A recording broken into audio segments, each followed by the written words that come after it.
From the Library of Congress in Washington, D.C. Hello, everybody. My name is Mary Rose Flanagan, and I work for the National Endowment for the Arts, one of the sponsors of this Poetry and Prose Pavilion today.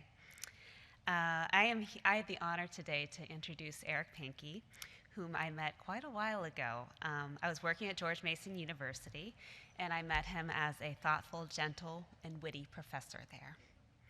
I was thinking of him last week because I had this intro on my mind, and by coincidence, something showed up in my inbox. It said, "Congratulate Eric on his work anniversary." This command came from LinkedIn for his 18 years at George Mason University. So Eric, congratulations. Eric is indeed the professor of English in the Heritage Chair in Creative Writing at George Mason University. But what is also exciting is his prolific publishing career. I know Eric for his poetry, his teaching, I took a class from him, and for his service to the field of poetry. Eric Pankey was born in Kansas City, received his MFA from the University of Iowa. His first collection, aptly titled For the New Year, was the Walt Whitman Award by the Academy of American Poets, selected by Mark Strand. He's a prolific writer, now with 11 book collections from fantastic presses, including Milkweed, Knopf, and Copper Canyon. His poetry, essays, and reviews have appeared in the New Yorker, the Paris Review, the Yale Review, the American Poetry Review, some minor reviews there, right? The New Republic, the Kenyon Review. You get the idea. His work has been supported by fellowships from the National Endowment for the Arts, which I happen to know is incredibly competitive, the Ingram Merrill Foundation, the John Simon Guggenheim Memorial Foundation. His poetry is evocative, quiet, and sneaks up on you. It's easy to lose yourself in its beauty and lyricism. He exposes the Heartwood in our everyday lives. Eric is the son of two accountants, which you can see in his work. When you read criticism of his work, the word precise shows up a lot. This is what's so satisfying about poetry. And in his work, this precise accounting of the human and larger nature that is so accurate it feels enlightened or mystical. His poetry is informed by visual art. It is a way of seeing. It is haunted, erasing, and evocative, spooky and beautiful. At least that's how I see it. I hope you agree. He has this lovely poem, The Light by Which I Read, which says in part, as if to impose a final hermeneutic, all at once the cicadas wind down. The gooseberry bush looms like a moon, each berry taut, sour, aglow. It just makes you think, I want to read by that same light too. Thank you, Eric, for your beautiful light you cast in our daily lives with your art and your teaching.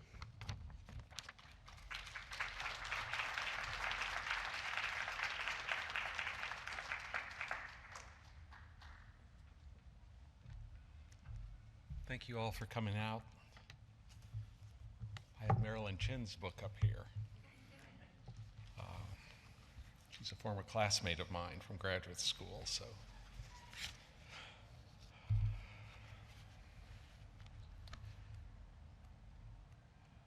I'm just going to read from the most recent book, Crow Work.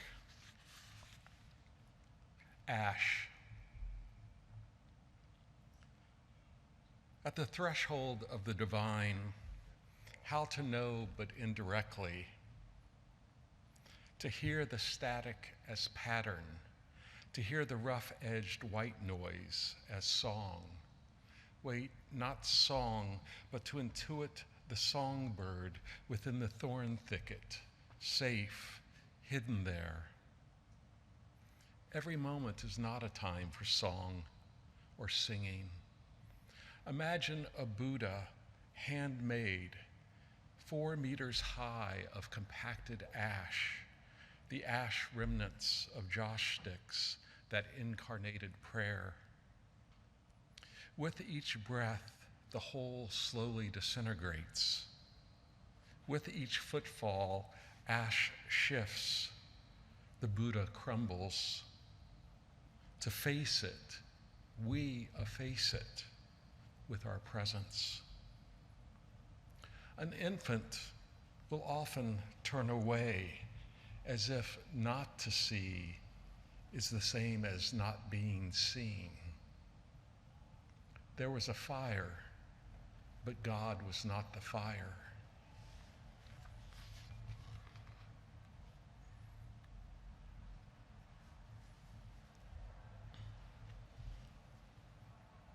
That's a very nice introduction, thank you.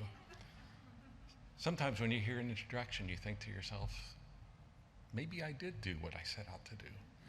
She said some of the right things. That was just right. When we meet again on that beautiful shore, I keep speaking so as not to disappear. The horizon, a long drag of charcoal.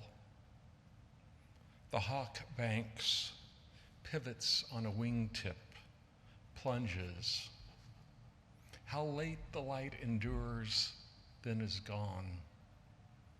There is no cause, only correspondence. To animate the hitherto static, I place one word in front of the last. Night, a long portage through a forest. Pleasure no greater for its deferral. The stone rests as water moves around it. To enter heaven, I must cross a wide river.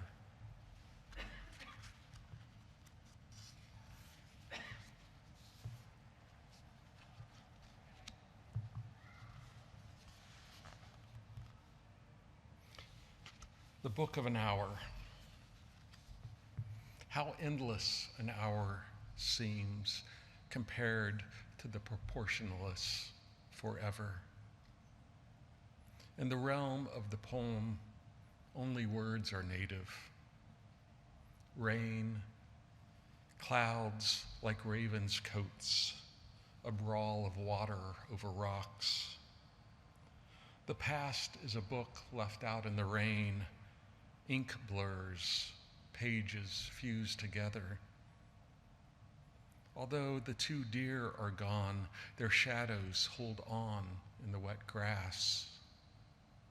You know the story. A thread slips through the needle's eye. Okay. What I thought I would do is read for about 12 to 15 more minutes and then see if you have any questions, see if you want to talk about poetry.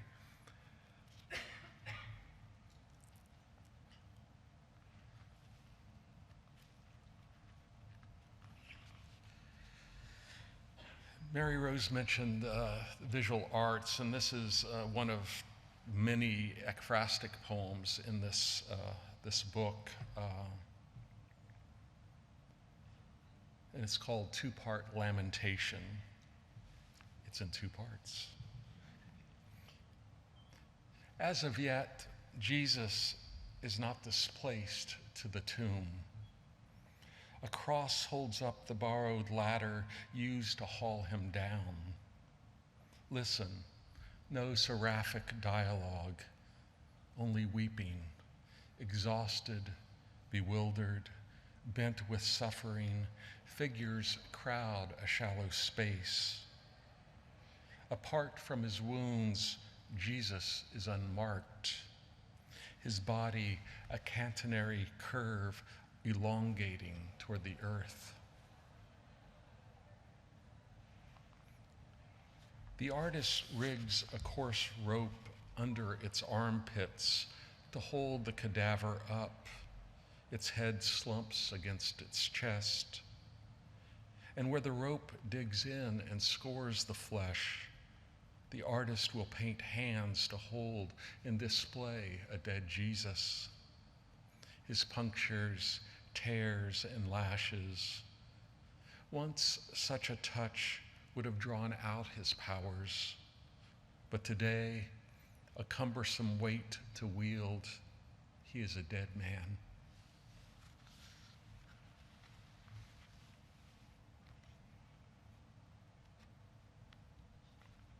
Just wait, it keeps getting happier. June depression,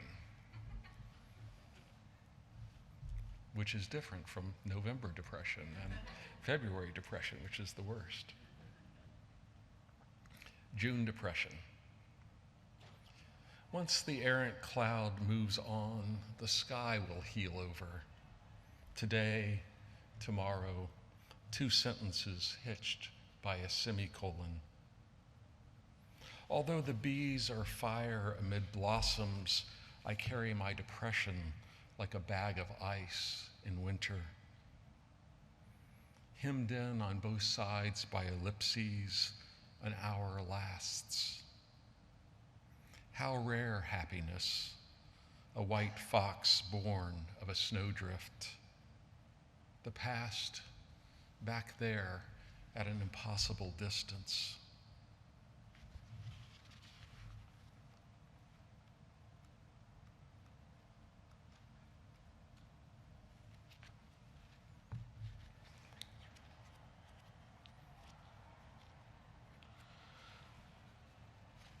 The next one is also a poem after a work of visual art. It's called The Incredulity of St. Thomas, and it's after a piece by Anish Kapoor, a sculptor. And really what it is a kind of, I don't know, little gash up above your eye line in the wall, and it's painted red and you can't quite see how deep it is. And of course it references the story of Thomas, who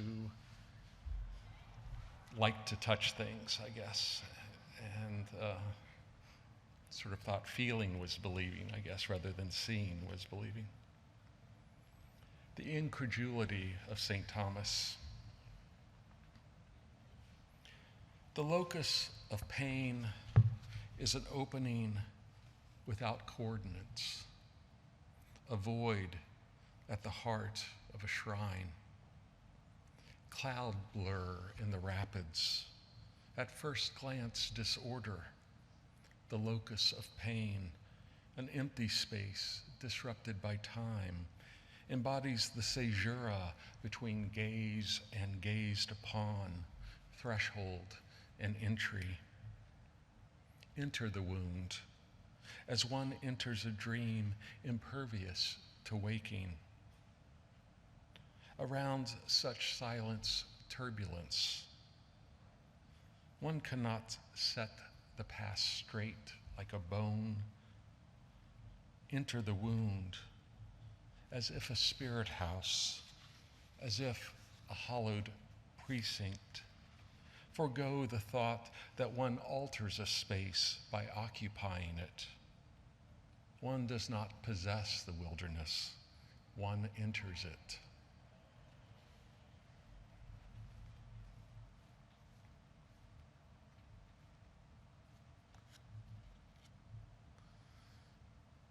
Well, my wife Jennifer, who's a poet and sitting in the front row, got a grant to go look at some prehistoric caves in Spain several years back, and I tagged along, and I keep writing poems about caves now, and I'm sorry. But it's really amazing to go down into those prehistoric caves and sort of see how long we've been up to this, making marks, you know, trying to make permanent our utterances. It's breathtaking.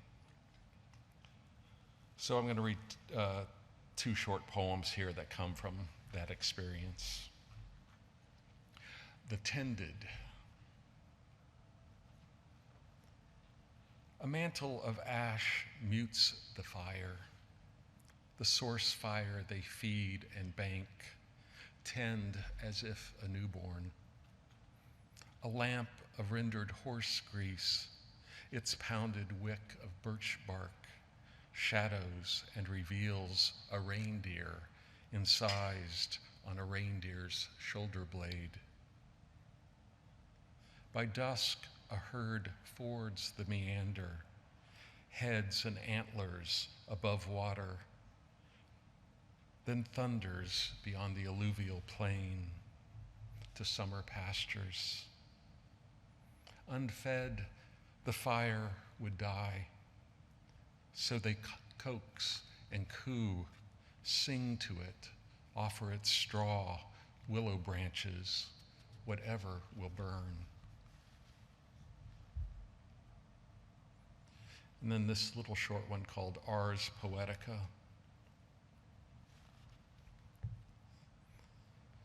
Revealed by a guttering flame, the frieze of horses does not move.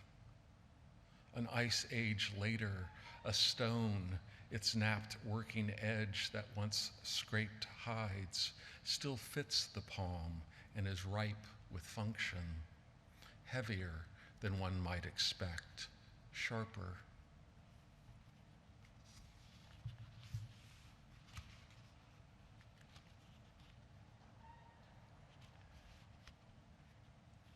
Was Marilyn more charming between poems than I was? I don't know. She was kind of a star back then, wasn't she, David? Yeah.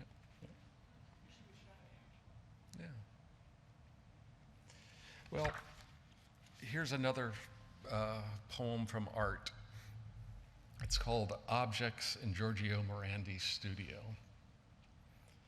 Giorgio Morandi is a modernist painter, an Italian painter who spent a lot of his life essentially painting the same group of objects in various arrangements over and over again. He has some landscape painting and a few paintings of flowers and I think a single self-portrait, but mostly they're these same objects that I'll be mentioning here in his studio. Objects in Giorgio Morandi's studio. An absence animates an empty room. Yet to perceive it, one must enter, and in entering, displace absence. The hour, call it noon sunk in the shallows, is, although it moves on to isn't, as the next, and the next, and the next hour inscribe shadow on water, become the shadow of water, the shadowy, watery light that is the far wall's marred plaster. A stack of books on the chair must be moved to the stone floor so that an angel, should an angel enter, might have a place to sit down. Beyond Bologna light pewtered on the sill, a throb of crickets. Except by dust, each bottle, jar, pitcher, vase, tin box, and bowl remains untouched as befits a sacred object.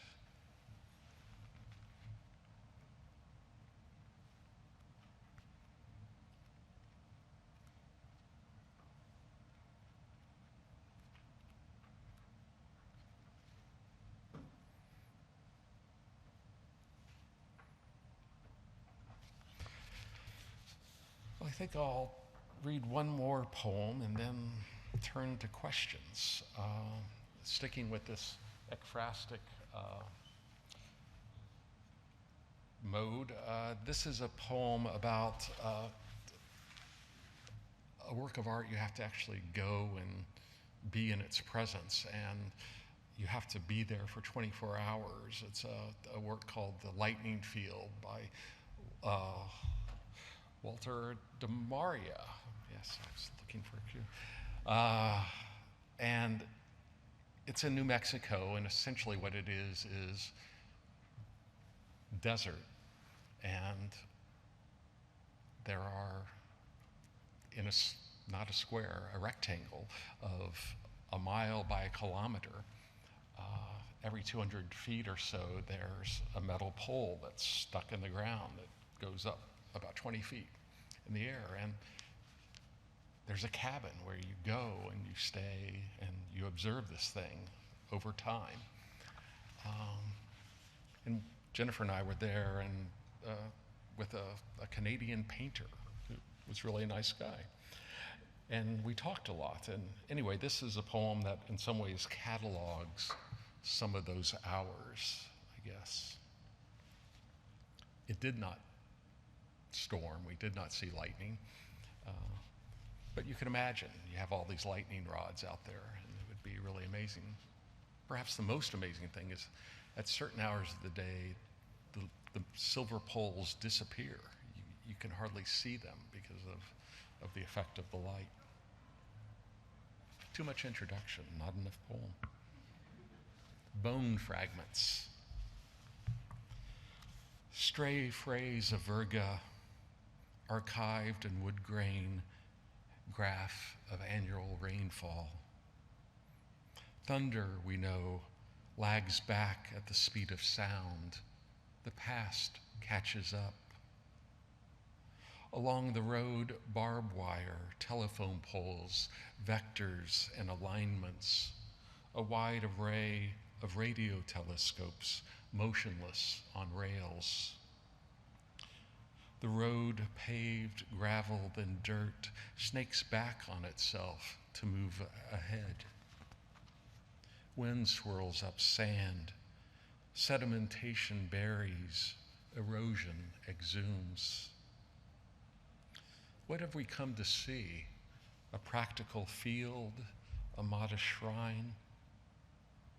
How can one behold and not add to or subtract from the beheld?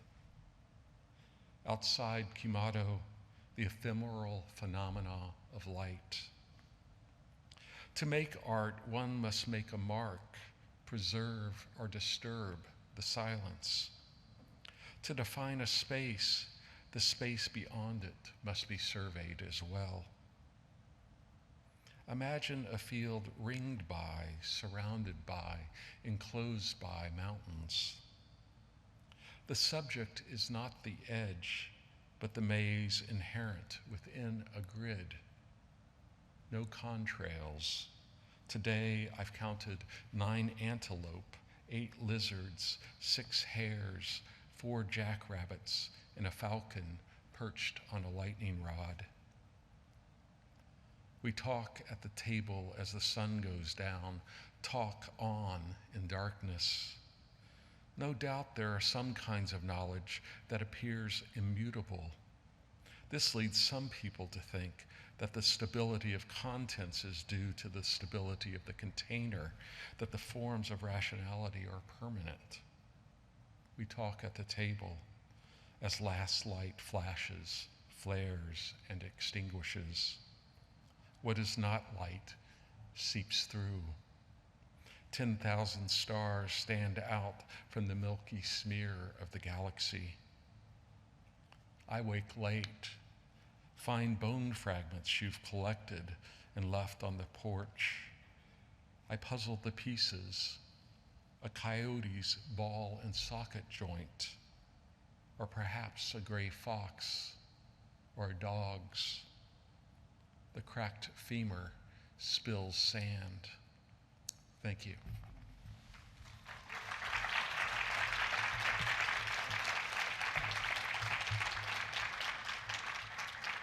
Now I'm supposed to suggest if you do want to ask a question to come to one of the microphones because they're recording this.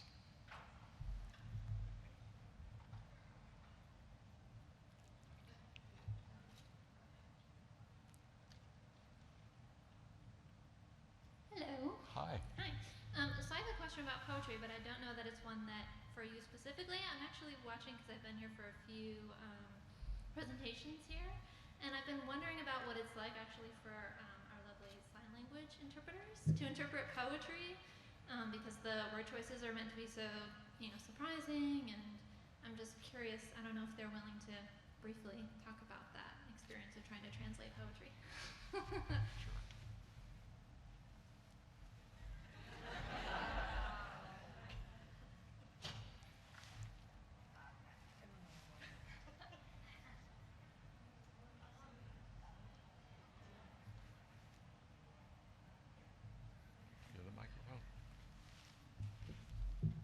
actually don't feel like I can comment at the moment because I have to support my team while we're working. Okay. So my apologies, but we'd be happy to talk with you afterwards. Okay, great, yeah. I can remember the first time I did a reading and there was an interpreter that I kept wanting to see what the poems looked like, and I, of course, lost my place even more than I did today. But yeah, it's interesting to see the poems turned into movement, into shapes.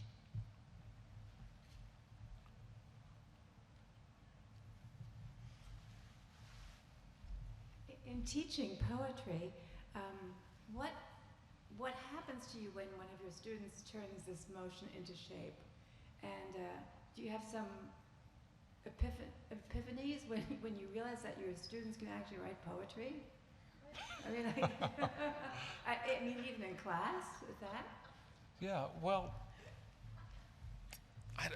working with artists, and in some ways it does feel like I'm working with them. I'm not necessarily their teacher as much as I'm a fellow artist who's practicing this art form.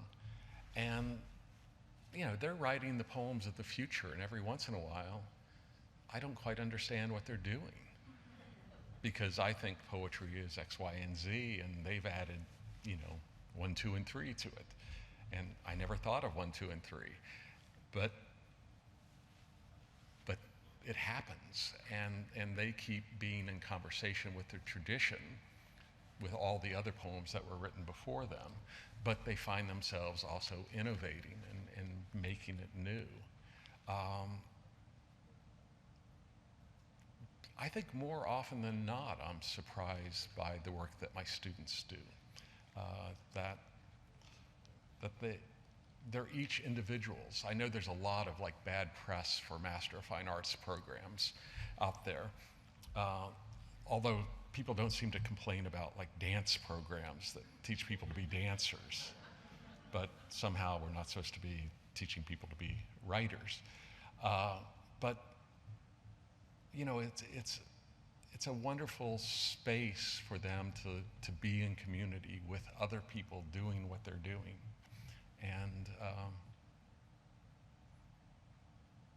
And attempting the art, attempting to give shape.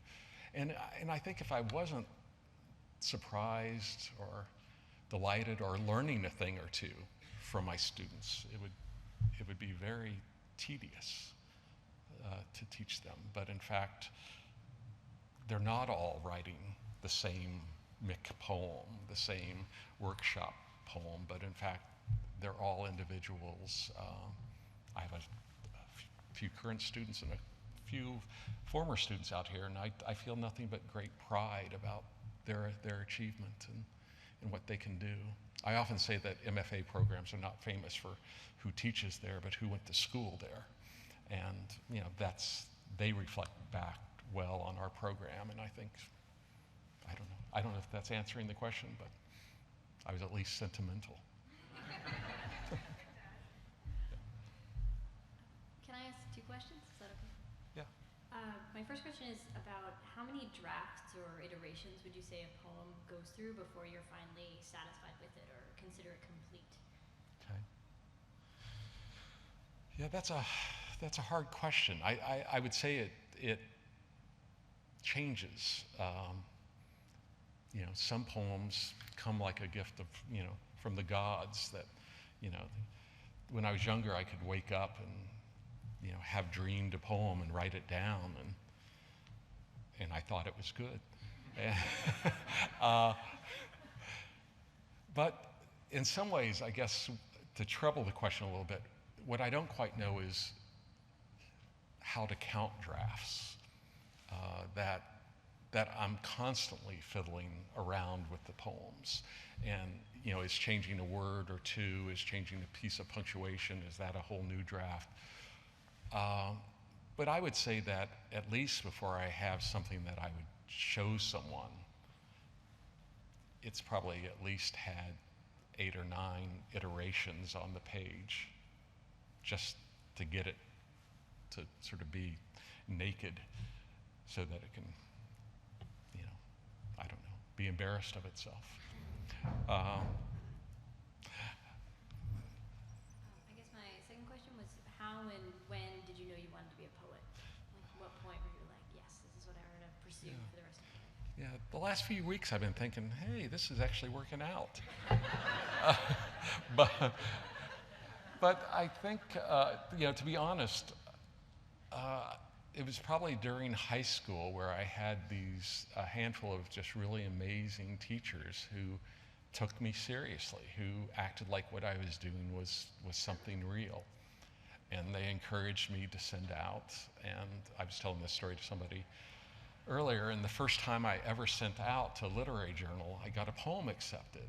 And I thought, God, this is easy. I'm going to keep doing this. And of course, it was a long time till another poem got taken, but it was enough to sort of make me think, I might want to do this. And,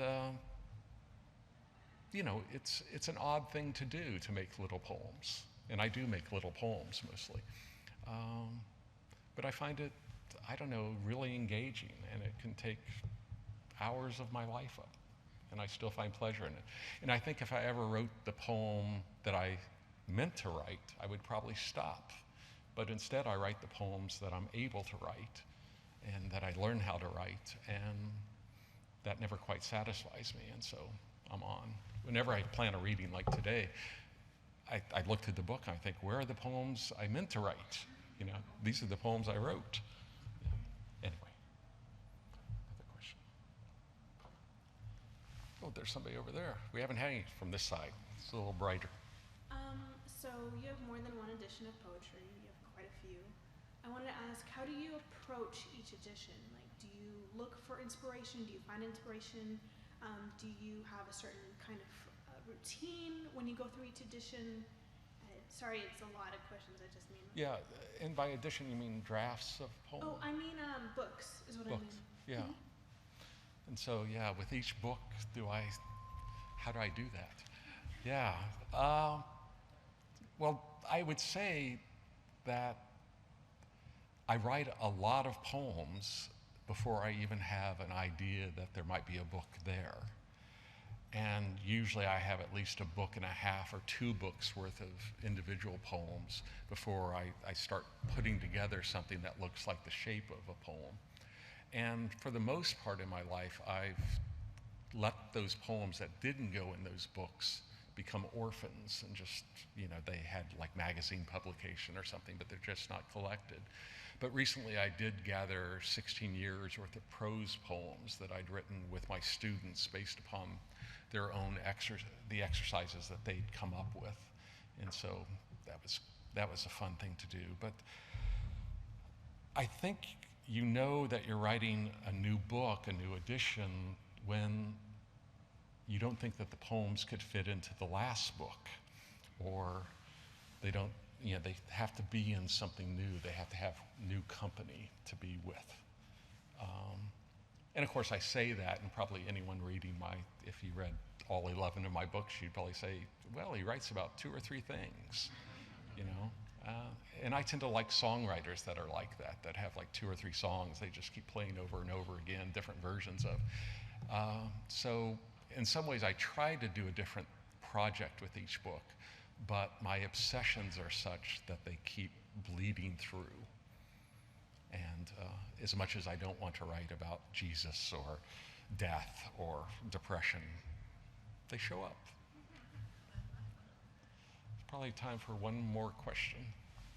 Hi. I don't know if this is catching my voice.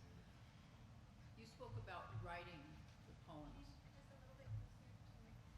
You spoke of writing poems. Mm-hmm. And my question is, to what extent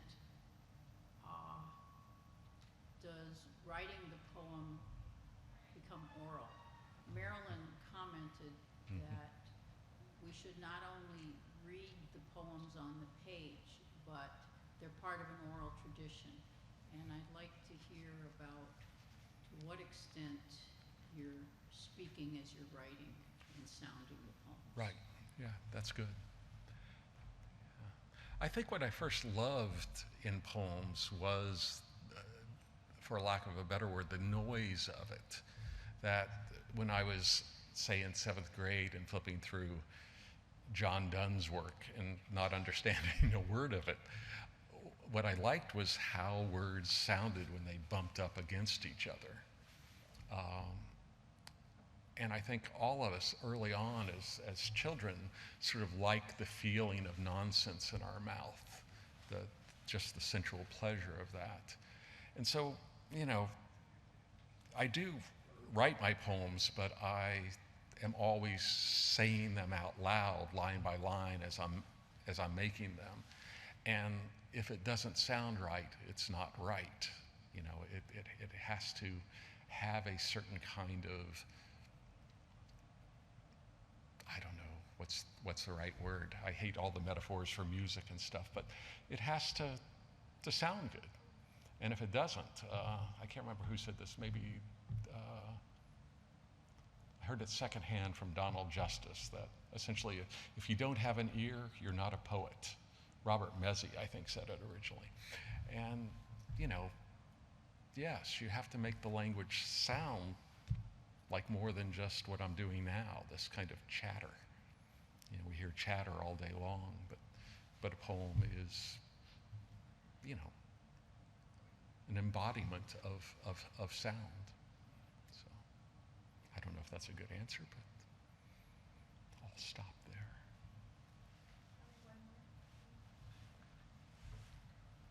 This is actually not about the making of poems, but about the making of a life when you write poetry. And I'm a proud graduate of this MFA program at the University of Florida. And while I was a student there, this was about 10 years ago, an heiress, I believe it was Ruth Lilly, had given a great deal of money to an entity that then turned it into programs for kids in public schools, which is a great thing. And as you know, a lot of book contests charge fees to consider the entrance for competitions. And I'm just wondering, since you are so close to DC and since we are in DC right now, any thoughts on the future of funding for poets? Future of funding. If you've heard anyone sort of with their ear to the ground, is there anything to look forward to, or just more of the same, or just wondering if you have any thoughts on that? Yeah, there are sort of two questions, I think, in that. One has to do with